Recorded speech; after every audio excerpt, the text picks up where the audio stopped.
सभी को मेरा प्यार भरा नमस्कार। और आज मैं पुनः इस वीडियो में रीतिकाल के सुप्रसिद्ध कवि पद्माकर के शेष छंदों की व्याख्या लेकर उपस्थित हूँ। पद्माकर के बारे में पहले बता चुका हूँ कि वे रीतिकाल के श्रृंगार रस के बहुत ही सुप्रसिद्ध कवि माने गए हैं। बिहारी के बाद में अगर श्रृंगार रस का इतना सुंदर चित्रण किसी ने किया है तो वो पद्माकर हैं। पद्माकर के बाद में इस प्रकार का सौंदर्य का चित्रण कहीं और देखने को नहीं मिलता है। इसलिए रीतिकाल में पद्माकर जी का स्थान बहुत ही सर्वोपरि है। इनको पढ़े बिना रीतिकाल का वर्णन, रीतिकाल को पढ़ना अपूर्ण माना जाएगा। इसलिए मैं और अधिक बता करके इनके छंदों की ओर आता हूँ। देखिए क्या कहते हैं कवि अपने इस छंद में। ऐसी न देखी सुनी सजनी घनी, बाढ़त बात वियोग की बाधा। ऐसी न देखी सुनी सजनी घनी, बाढ़त बात वियोग की बाधा। त्यो पद्माकर मोहन को तब, ते कल है न कहूँ पल आधा। लाल गुलाल घलाघल में दृग, ठोकरे दे गई रूप अगाधा। के गई के चटक चेटक सी मन, ले गई राधा। के गई के चेटक सी मन, ले गई राधा। जरा कठिन शब्द देखें। सजनी सखी, कल यानी शांति चैन, घलाघल ढेर, दृग यानी आँखें, अगाधा गहरा, चेटक जादू टोना, ले गई हरण कर गई, लेके चली गई। क्या बात है। देखिए प्रसंग देखिए कवि का, इस छंद का प्रस्तुत अवतरण कवि पद्माकर द्वारा रचित वियोग वर्णन या कहें कि श्रृंगार रस से संबंधित है। इसमें किसी गोपी के द्वारा श्री कृष्ण की वियोग व्यथा और राधा की रूप माधुरी का वर्णन किया गया है। क्या कहते हैं देखिए कवि। एक गोपी जो राधा के वियोग में व्यथित श्री कृष्ण की दशा देखकर आई और आकर के अपनी सखी से क्या कहती है। हे सखी, किसी स्त्री के वियोग में इस प्रकार की निरंतर बढ़ती हुई बेचैनी मैंने पहले कभी न तो देखी है और न कभी सुनी है। यानी श्री कृष्ण बहुत व्याकुल है, इतने अधिक दुखी हैं, इतने अधिक परेशान हैं कि कोई सखी ने उनको देखा तो वो भी दुखी हो गई और वो कहती राधा से, हे राधा, मैंने पहली बार किसी स्त्री के वियोग में दुखी इंसान देखा है। इस तरह की पीड़ा मैंने न तो कभी देखी है न पहले कभी सुनी है। आगे कवि पद्माकर जी कहते हैं, राधा से बिछुड़ने पर श्री कृष्ण को आधे पल के लिए भी शांति नहीं मिल रही है। एक पल भी कृष्ण शांत नहीं हो रहा है। लाल रंग की गुलाल के ढेर में अगाध रूप संपन्नता राधा अपनी आँखों की ठोकरें मार कर गई है, जिससे वह गुलाल सर्वत्र उड़कर व्याप्त हो गया। भाव यह है, कृष्ण का सारा शरीर या शरीर के सभी अंग राधा के प्रेम रंग में रंग गए हैं और राधा यहाँ से क्या गई, वह तो श्री कृष्ण के मन को जादू से वशीभूत करके अपने साथ उसके मन को भी हर ले गई। कहने का भाव यह है कि श्री कृष्ण के मन में कि हर कोने में राधा का प्रेम भरा हुआ है। श्री कृष्ण राधा के प्रेम में रंगे हुए हैं और राधा ने उनके मन को इस प्रकार हरण कर लिया है कि जैसे उनका सब कुछ ले आई हो और उनके पास में कुछ शेष बचा ही ना हो। इस तरह से कृष्ण जो है राधा के बिना बहुत दुखी और व्याकुल है। अगर विशेष बात करें तो नायक श्री कृष्ण की विरह व्यथा एवं अशांत दशा का चित्रण इस छंद में हुआ है। आलम्बन रूप में नायक कृष्ण का वर्णन किया गया है। यहाँ नायिका राधा ने नायक श्री कृष्ण के मन का हरण किया है। यह काम जादू टोने के समान बताया है इसमें आश्चर्य व्यक्त किया गया है। और इस छंद में अनुप्रास, यमक, रूपक, उत्प्रेक्ष अलंकार है और सवैया छंद की यति गति है। भाषा ब्रज है। राधा का कृष्ण का मन को हरण कर लेना मानो को जादू टोने के समान हो, ऐसा कवि ने वर्णन किया है। देखिए अगला छंद। तीर पर तरनी तनुजा के तमाल तरे, तीज की तमारी तकी आई तकी यान में, कहे पदमाकर सो उमंगी उमंग उठी, मेहंदी सुरंग की तरंग तकी यान में, प्रेम रंग बोरी गोरी नवल किशोरी, तहाँ झूलत हिंडोर यो सुहाई सखी यान में, काम झूले ऊर में उरोजन दाम झूले, श्याम झूले प्यारी की अनियारी अखियान में। काम झूले उर में उरोजन दाम झूले, श्याम झूले प्यारी की अनियारी अंखियान में। तरनी तनुजा यमुना नदी को कहा जाता है। उसे सूर्य पुत्री भी माना गया उसे। तकियान देखकर, तकियान छोटा उपवन, सुरंग सुंदर, तखियान हृदय में, बोरी यानी सरोवर भरी हुई डूबी हुई, सोहाई शोभित, उर यानी हृदय, दाम यानी माला, उरोजन स्तन, अनियारी यानी प्रेम भरी। क्या कहते कवि देखिए। ये अवतरण कवि पद्माकर द्वारा रचित प्रेम सौंदर्य से संबंधित है।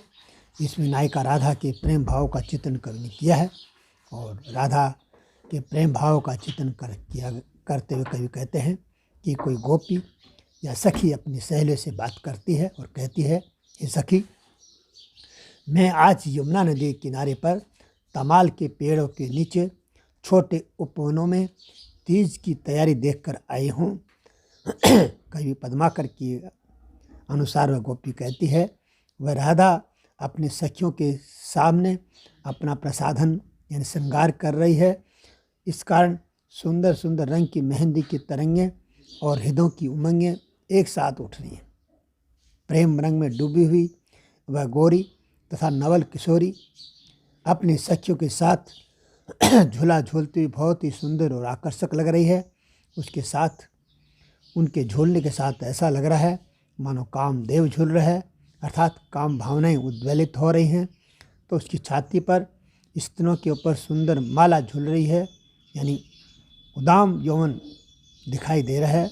उसके झूलने से, उसके सौंदर्य से ऐसा लगता है कि मानो उसकी चारों ओर काम भावनाएं प्रस्फुटित हो रही हैं तथा उसकी सुंदर प्रेम भरी आँखों में श्री कृष्ण झूल रहे हैं। इस प्रकार हिंडोले पर झूलती हुई राधा का वह रूप सौंदर्य अत्यंत मनभावन और सुंदर प्रतीत हो रहा है। ऐसी अद्भुत राधा है, ऐसा है उसका यौवन, ऐसा है उसके यौवन का प्रभाव। इस तरह से राधा जो है वो उपवन में झूला झूल रही है। इस तरह से सखी जो है तीज की तैयारी का वर्णन अपनी सखी से करती है। विशेष बात को देखें तो तीज को मनाने की तैयारी में युवतियाँ मेहंदी लगाना, झूला झूलना, रूप सौंदर्य निखारना आदि सब काम करती हैं।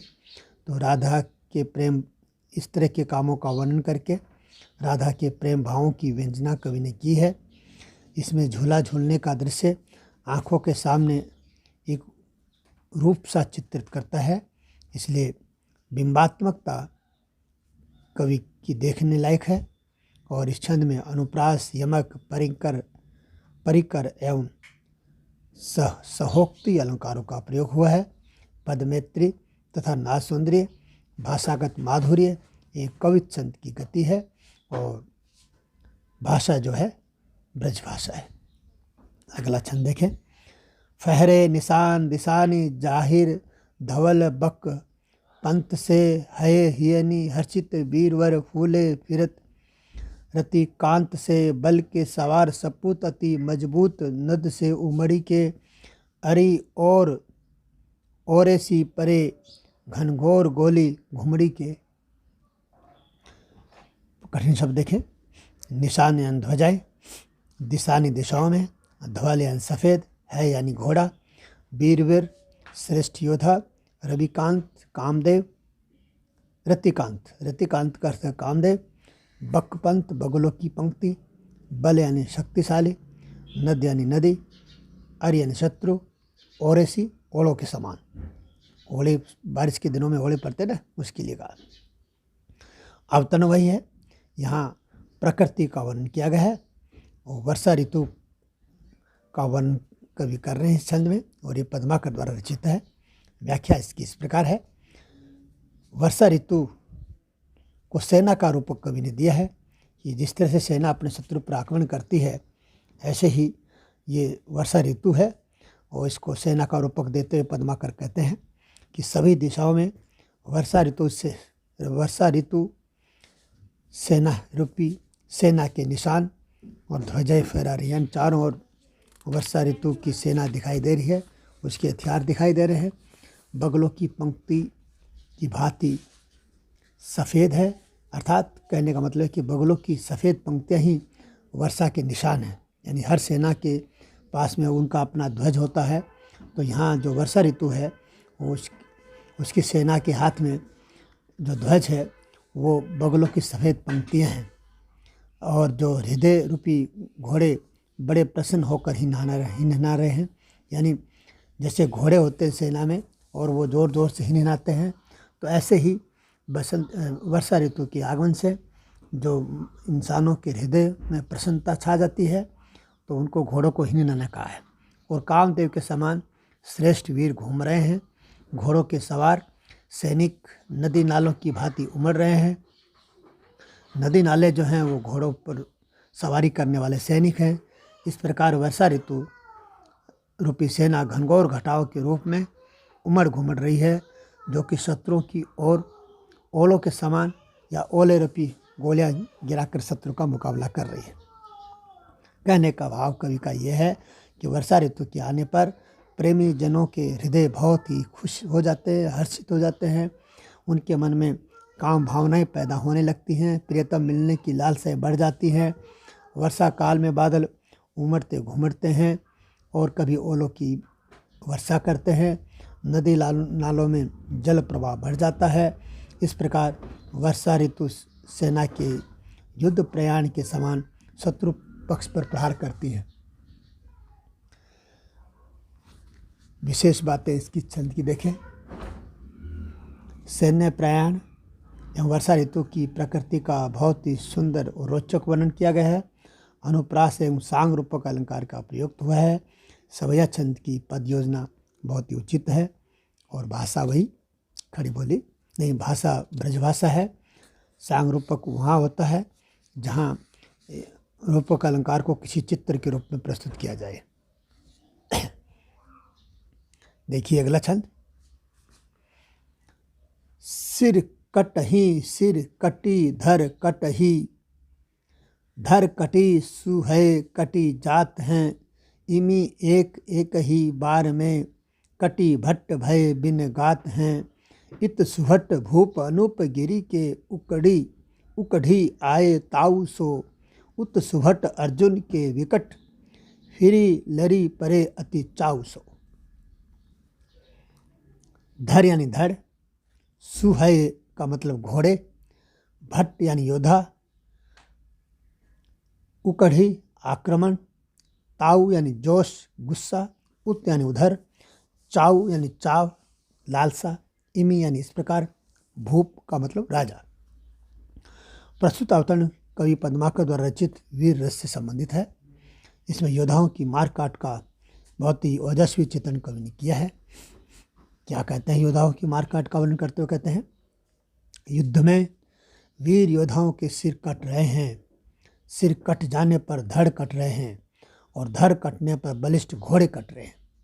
बड़ा भयंकर युद्ध हो रहा है जिसमें योद्धाओं के सिर कट जाते हैं, और जब सिर कट रहे हैं तो कहीं धड़ कट जाते हैं और धड़ भी नहीं रहता तो बलिष्ठ घोड़े कट रहे हैं। इस प्रकार के आक्रमण से योद्धा एक ही बार में कटकर शरीर रहित हो रहे हैं। बहुत ही बड़ा भयंकर आक्रमण हो रहा है और एक ही वार से वीर सैनिक निष्प्राण होकर जमीन पर गिर रहे हैं। इधर राजा अनूपगिरी हिम्मत बहादुर के वीर सैनिक क्रोध में आक्रमण करने के लिए उमड़ रहे हैं। अर्थ कहने का मतलब शत्रुओं पर टूट रहे हैं। तो उधर अर्जुन के वीर योद्धा फिर अत्यंत चाव से लड़ रहे हैं। विशेष बात अगर देखें तो इसमें कवि ने अपने आश्रयदाता राजा हिम्मत बहादुर की सेना के युद्ध कौशल एवं शौर्य का चित्रण किया है। युद्ध का सजीव एवं ओजस्वी वर्णन हुआ है। वीर रस का परिपाक हुआ है। अनुप्रास यमक एवं परिकर अलंकार प्रयुक्त हुए हैं। सभ्य छंद की पदमेत्री एवं नाथ सौंदर्य प्रशंस्य है। अगला छंद और अंतिम छंद। किल किलकत चंडी चही निज खंडी उमड़ी उमंडी हरसती है। संग ले वैतालनी दे तालनी मज्जा जालनी करसती है। जुगननी जमाती ये हरसाती खद खद खाती मानसन को। रुधिरन सो भरी भरी खप्पर धरी धरी नचती करी करी हंसन को। किल का अर्थ है किलकारी, खंडी का अर्थ तलवार, मज्जा का अर्थ चर्बी, जालनी जाल, करसती खींचती, जुगननी योगनियों की, जमात समूह, रुधिरन रक्त, हांसन अट्टहास। प्रस्तुत अवतरण कवि पद्माकर द्वारा रचित युद्ध वर्णन से संबंधित है। इसमें युद्ध क्षेत्र की विभत्सता का बहुत ही सुंदर और परंपरागत रूप से सुंदर चित्रण कवि ने किया है। और युद्ध की विभत्सता का यानी भयंकरता का चित्रण करते हुए कवि पद्माकर कहते हैं कि युद्ध क्षेत्र में भयंकर मारकाट मचती है। तो युद्ध की देवी चंडी यानी दुर्गा अपनी तलवार हाथ में लेकर किलकारियाँ मारती हुई उमड़ कर आती है और अति प्रसन्न होती है। चंडी अपने साथ बेतालनियों यानी भैरवी को लेकर आती है। भैरवी जो कि अपने साथ में खप्पर रखती है और खप्पर में खून पीने का जोश और चाव इन भैरवियों में होता है। इसलिए कह रहे हैं कि ये दुर्गा, ये चंडी अपने साथ में खून पीने वाली बेतालनियों को साथ लेकर आती है। इन बेतालनियों को जब खून पीने को मिलता है तो तालियां बजा बजा कर युद्ध में मृत वीरों की देह से चर्बी को अपने हाथों से खींच रही हैं। और योगनियों की जमात यानी समूह बहुत ही प्रसन्न हो रहे हैं, खुश हो रहे हैं, क्योंकि आज उनको इंसानों का खून पीने को मिल रहा है, उनको चर्बी मिल रही है, उनको आज खुराक मिल रही है। इसलिए वैसी मौतों को देख करके बहुत ही खुश हो रही हैं, प्रसन्न हो रही हैं, अट्टहास कर रही हैं, तालियां बजा रही हैं, अपनी खुशियां व्यक्त कर रही हैं तथा खद खद करती हुई मांस खा रही हैं। वे अपने खपरों को खून से भर भर कर अट्टहास कर कर खुश होकर के नाचती हैं, चारों ओर चक्कर लगाती हुई नाच रही हैं। यानी कहने का मतलब है कि ये बेतालनियाँ बहुत प्रसन्न हो रही हैं आज, क्योंकि उनकी मन की मुराद आज पूरी हो रही है। विशेष बात देखें तो युद्ध क्षेत्र के विभत्स दृश्य का बहुत ही वर्णन सुंदर वर्णन कवि ने किया है। बेतालनी वे होती हैं जो भूत योनि की तथा शव पर अधिकार रखने वाली पिशाच या प्रेत होते हैं, जो कहते हैं कि मरने के बाद में शव पर उन्हीं का अधिकार होता है। योगिनी मायावनी या जादूगरनियाँ जैसी होती हैं। शिव या दुर्गा की सेविकाएं योगिनी कहलाती हैं, जो कि 8 मानी गई हैं। और इस छंद में अनुप्रास, पुनरुक्ति प्रकाश तथा भूत प्रेत जाति के आचरण का वर्णन होने से स्वभावोक्ति अलंकार द्रष्टव्य है। और पदमेत्री एवं तुकांतता की दृष्टि से छंद योजना बहुत ही उचित और प्रशंसनीय है। छंद योजना में देखें तो सवैया छंद है और भाषा कवि की ब्रज है। इस तरह से कवि के जो छंद आपके पाठ्यक्रम में थे उनमें कुछ ऋतु वर्णन के थे, कुछ श्रृंगार वर्णन के थे, कुछ आपके इसके वीर रस के थे। तो तीनों तरह के छंदों का वर्णन और उनकी व्याख्या आज इस वीडियो के साथ संपूर्ण हुई। और मैं अगले वीडियो में अगले कवि के छंदों की व्याख्या लेकर आपके सम्मुख प्रस्तुत होऊंगा। इसी के साथ आज आप सबको बहुत बहुत धन्यवाद, आभार।